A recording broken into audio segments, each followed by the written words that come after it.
This is Ugly Ducklings, where we talk about the controversial, the unloved, and ugly cars. Today we're going to be talking about the Ferrari Dino 308 GT4. First, we're going to discuss how it was received, what were the criticisms, and did they hold up in period. Second, we're going to go over those criticisms and see if they hold up to today. Then, see if the Ferrari Dino 308 GT4 is still an ugly duckling. Launched in the early 1970s, the 308 GT4 wasn't well received.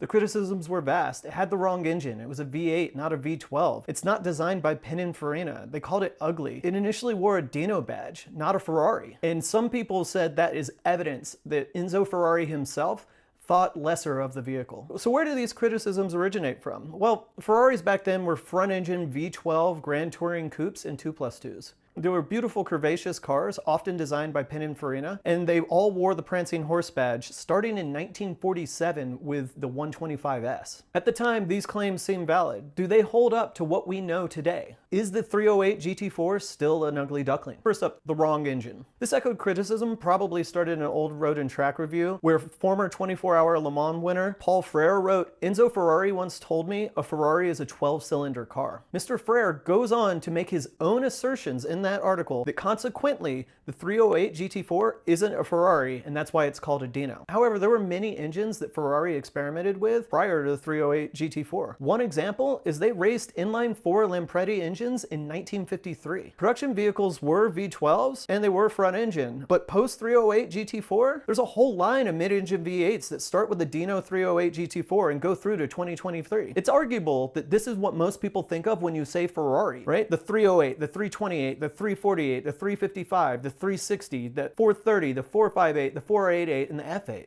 Real Ferraris can and have changed, and the catalyst for mid-engine V8s arguably started with the Dino 308 GT4. Second, was it designed by Pininfarina? It's ugly. The Dino 308 GT4 followed one of my favorite car designs of all time, the Dino 246. That is a beautiful car, and the Dino 308 GT4 had a lot to live up to. But looks are subjective, and I'm not gonna sit here and argue on the internet about what's beautiful and what's not, because that's a fool's errand. The 308 GT4 was designed by Marcello Gandini of Bertone, not Pininfarina. But he's a celebrated designer in the industry by his own right. He designed the Lamborghini Countach, the Lamborghini Miura, the Lancia Stratos, and the Renault 5 Turbo. The 308 GT4 is the one Ferrari designed by Bertone. Another knock against the 308 GT4 is the design looks strangely familiar, especially if you know the Lamborghini Urraco, which was also designed by Gandini. If you put both cars side by side, you can kind of see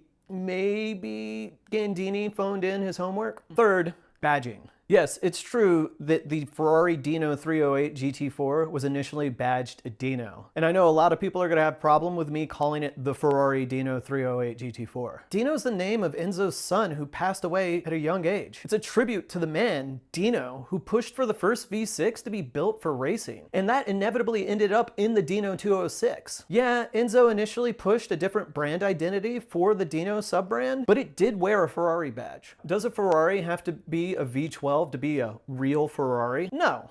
The 308 GT4 is the first mid-engine, flat-plane cranked V8. It started a lineage of 9 subsequent models by my count. It may not have had a V12, but the V8 was derived from the Colombo V12, shared the same bore and stroke, and made more horsepower per cylinder. Does a Ferrari have to be beautiful? I'd say a Ferrari does have to be attractive, if not beautiful. The 308 GT4's appearance is a knock against it by most. Even though Gandini and Bertone were no amateurs, it does feel like he just kind of copied his homework from before. Does initially being badged a Dino make the 308 GT4 not a real Ferrari? It's difficult to think that Enzo would put his late son's name on a car he thought was lesser than a Ferrari, so I'm gonna say no. Is it an ugly duck? Sure. Many people think it's ugly. It's mostly unloved by the community, and it was, and to an extent, is still controversial. I think it's a misunderstood classic that deserves our appreciation in the rear view.